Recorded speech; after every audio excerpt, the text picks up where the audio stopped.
So hello students, अब हम आ गए हैं क्लास 10th एक्सरसाइज 1.2 के क्वेश्चन नंबर 5 की तरफ।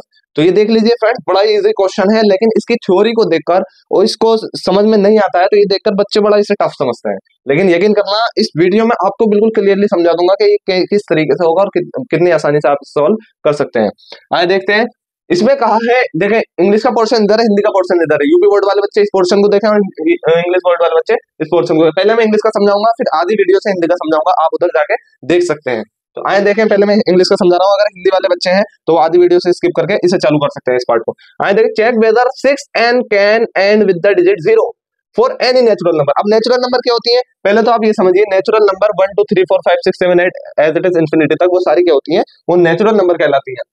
हमसे कहा चेक वेदर 6n, 6 की पावर n, n क्या हो सकता है, कोई भी नेचुरल नंबर 1 2 3 4 5 6, जैसे हम करते हैं ना 2 की पावर n, यानी हम इसे रख सकते हैं 2 की पावर 1, 2 की पावर 2, 2 की पावर 3। तो ये क्या हो गया, 2 ये 2 की पावर 1 तो 2 ही हो गया, 2 की पावर 2 क्या हो गया, 2 2 जा 4, 2 की पावर 3 क्या हो गया, 2 2 जा 4, 4 2 जा 6, ऐसे करते हैं हम। ठीक है, अब देखिए ये 6n लिख रहा है, can be and with the, हमें ये चेक करना है कि 6n में अगर हम 1 2 3 4 कुछ भी रखेंगे n की जगह, जो नेचुरल नंबर है, तो क्या वो डिजिट 0 से एंड होगा या नहीं, with the digit 0 for any natural number, कोई भी नेचुरल नंबर के लिए। हमारा आंसर क्या है, if any number ends with the digit 0, कोई भी नंबर है, मान लीजिए 10 350 860 980, कोई भी नंबर अगर हम करते हैं और वो एंड हो रहा है किससे, डिजिट 0 से, 0 से क्या हो रहा है, वो एंड हो रहा है, तो it should be divisible by 10। ये तो कंफर्म है कि वो नंबर 10 से डिविजिबल होगा।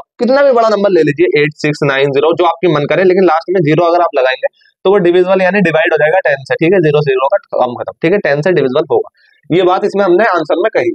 इन अदर वर्ड्स, या इन अदर वर्ड्स, दूसरे लफ्जों में अगर हम कहें तो it will also be divisible by 2।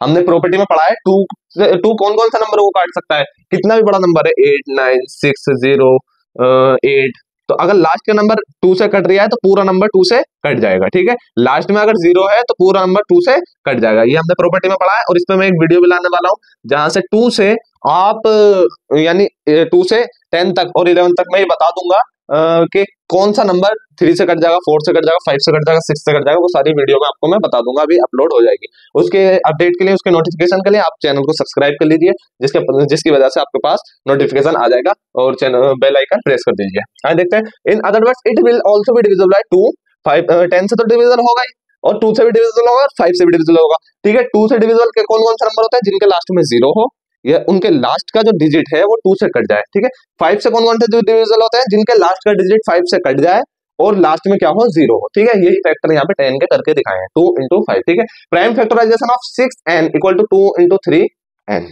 ठीक है, 6n का क्या बनेगा, 10 का तो ये हो गया 2 into 5। ठीक है, 6n का प्राइम फैक्टराइजेशन क्या हो गया, 2 3 6, और ये क्या हो गया, पावर हमने n में रख दी, ये होगा prime factor. It can be observe, हम ये ऑब्जर्व कर रहे हैं कि 5 is not in the prime factorization, यानी 5 इसमें नहीं है।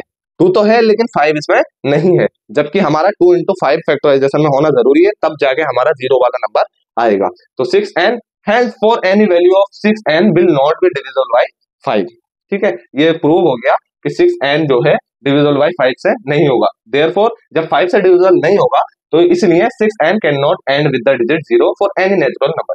कोई भी नेचुरल नंबर के लिए कोई भी नंबर आप रख लीजिए, उसमें 6n जो है वो 5 से डिविजिबल नहीं है, इसीलिए हमारा नंबर 6n जो है नेचुरल नंबर, कोई से भी नेचुरल नंबर के लिए 0 से एंड नहीं होगा।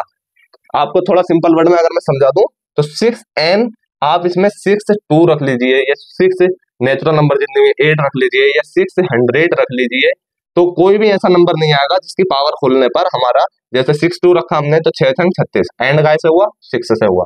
ठीक है, या मान लीजिए ये रखा हमने 36 216, यानी 6 की पावर 3 पर 216 आ रहा है, तो ये भी हमारा एंड नहीं हुआ। तो जितने भी नंबर आने वाले हैं 6 से, वो क्या है, वो एंड, यानी जैसे मान लें 8 6 9 0, ये एंड हमारा नंबर 0 से हो, ऐसा कोई भी नंबर यहाँ नहीं आएगा एंड की कोई सी भी वैल्यू के लिए। बस ये था हमारा आंसर। अब आ जाते हैं हिंदी के पोर्शन की तरफ। क्वेश्चन नंबर 5, जांच कीजिए कि क्या किसी प्राकृतिक संख्या, प्राकृतिक संख्या क्या होती है, 1 2 3 4 5, ये सारी क्या होती है, प्राकृतिक संख्या होती है। ठीक है, कि n के लिए संख्या 6n, ये पावर में, सॉरी ये पावर में 6 की पावर n अंक 0 पर समाप्त हो सकती है कोई से भी नंबर। जैसे मैंने हिंदी का समझाया, सेम टू इंग्लिश का समझाया, सेम टू सेम हिंदी का है। हल देखें 6n का अभाज्य गुणनखंड क्या होगा, 2 into 3, इसको 2 into 3 लिख के पावर क्या कर सकते हैं, n, यहाँ पे पावर लगा सकते हैं, ठीक है। जबकि कोई प्राकृत संख्या जो शून्य पर समाप्त होती है, कोई भी प्राकृत संख्या जो शून्य पर समाप्त होती है, उसके अभाज्य गुणनखंड ये होते हैं। यानी आप कोई भी नंबर ले लीजिए 8, 6, 5, 0, जिसके लास्ट में 0 है, उसका क्या प्राइम फैक्टराइजेशन बनेगा, अभाज्य गुणनखंड क्या बनेगा, 2 into 5 की पावर n, यही बनेगा। आप चाहे मल्टीप्लाई करके देख लीजिए। एक आपको एग्जाम्पल देता हूँ मैं।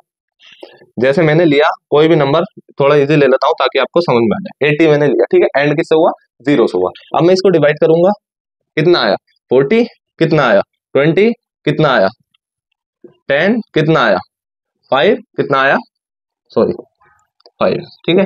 क्या बना, 2 की पावर 4 इंटू 5 की पावर 1, यही आया। 2 की पावर 2 इंटू 5 की पावर n, ये आ गया। तो ये सेम एज इट इज ऐसे ही है। कोई भी नंबर अगर आप रखते हो तो उसकी जो जिसके लास्ट की डिजिट एंड होगी 0 से, वही चीज यहाँ पे है। तो n के लिए कोई भी रूप हो सकता है। तो इसमें क्या देखा जाता है, 6n शून्य पर समाप्त नहीं होगी, 6n शून्य पर समाप्त नहीं होगी। क्यों, क्योंकि उसके जो गुणनखंड कर रहे हैं वो 2 into 3 आ रहा है, जबकि 5 होना चाहिए था। तो ये क्वेश्चन होता है हमारा सॉल्व, एज इट इज आप इसको अपनी कॉपी में नोट कर लीजिए, और ये आंसर सफिशियंट है एग्जाम में करने के लिए। अब हम चलते हैं क्वेश्चन नंबर 6 की तरफ।